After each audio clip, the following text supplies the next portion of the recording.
Hello, welcome to Brinda's vlog. இன்னைக்கு நம்ம எங்கே போக போகிறோம்னா ஜிஆர்டி போகிறோம். ஜிஆர்டி போயிட்டு நம்ம வந்து காமாட்சி அம்மன் விளக்கை வந்து சில்வரில் கொஞ்சம் பெருசாக வாங்கலாம் அப்படின்ற பிளான் தான். நம்ம வந்து வீடு வந்து ஷிஃப்ட் பண்ண போகிறோம். நான் அதுக்காக பால் காய்ச்சறதுக்கு அதுக்கெலாம் யூஸ் ஆகும் இல்லையா, அதனால இப்போவே வந்து கொஞ்சம் பெரிய விளக்காக வாங்கிக்கலாம் அப்படின்னு சொல்லிட்டு போய் பார்க்கலாம் அப்படின்னு சொல்லிட்டு தான் ஒரு பிளானு.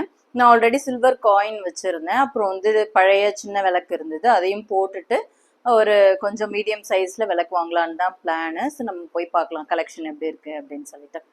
எப்பவும் போல் ஜிஆர்டி கூட்டமாக தான் இருந்தது. சில்வர் செக்ஷனில் ஓரளவுக்கு கொஞ்சம் பரவாயில்ல. நம்ம சில்வர் செக்ஷனில் எடுத்ததுமே நம்ம விளக்கு செக்ஷன் தான் இருக்கும். இப்போ விளக்கு எல்லாருமே கிஃப்ட் பண்ணுறாங்க மேரேஜ்க்கு, ஹவுஸ் வார்மிங்காக. அதனால் சின்ன சின்ன கிராம்ஸ்லேயே நிறைய விளக்கு இருந்தது. நான் ஆல்ரெடி வச்சுருந்த விளக்குமே கொஞ்சம் கிராம் கம்மி தான். அதை விட கொஞ்சம் பெருசாக வாங்கலான்னு தான் நான் வந்து கலெக்ஷன் பார்த்துட்டு இருந்தேன். ப்ரைஸுமே நாங்கள் வாங்கின அன்னைக்கு சில்வர் வந்து கிராம் அதிகம். ஆல்ரெடி இருந்த விளக்கு கொடுத்துட்டு வாங்கலான்னு தான் போயிருந்தோம். கரும்பு வச்சிருக்க மாதிரி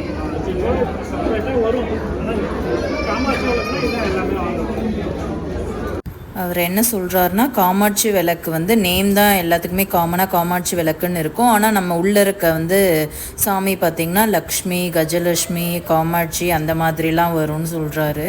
சரி ஓகேன்னு சொல்லிவிட்டு ஒரு லக்ஷ்மி இருக்க விளக்கு தான் நான் செலக்ட் பண்ணி வச்சுருக்கேன். இதுதான் நான் ஆல்ரெடி வச்சுருந்த பழைய விளக்கு. அதை வந்து 3000க்கு தான் எடுத்திருந்தாங்க.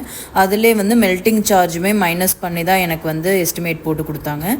நான் வாங்கியிருக்க விளக்கு பார்த்திங்கன்னா ஒரு 60 கிராம் கிட்ட தான் வாங்கியிருக்கேன். அதை நான் ப்ரீவியஸாக இருந்த விளக்கை விட கொஞ்சம் பெருசு தான். நம்ம பட்ஜெட்டில் அதுதான் அடங்குச்சு. நான் என்னோடய பழைய விளக்கை போட்டுட்டு நான் எக்ஸ்ட்ரா 5000 கிட்ட பே பண்ணேன். ஸோ இந்த விளக்கோட ப்ரைஸ் பார்த்திங்கன்னா ஒரு 10,000 கிட்ட வந்துருச்சு. இதுதான் நான் செலக்ட் பண்ணி வச்சுருக்க விளக்கு. நல்லா கொஞ்சம் வெயிட்டாகவும் இருந்துச்சு, ரொம்ப தக்கையாக இல்லாமல் பார்க்கவும் நல்லா அழகாக இருந்துச்சு. நம்ம புது வீட்டுக்கு போகிறாங்க இந்த விளக்கு. நம்ம புது வீட்டோட வீடியோவில் பார்க்கலாம்.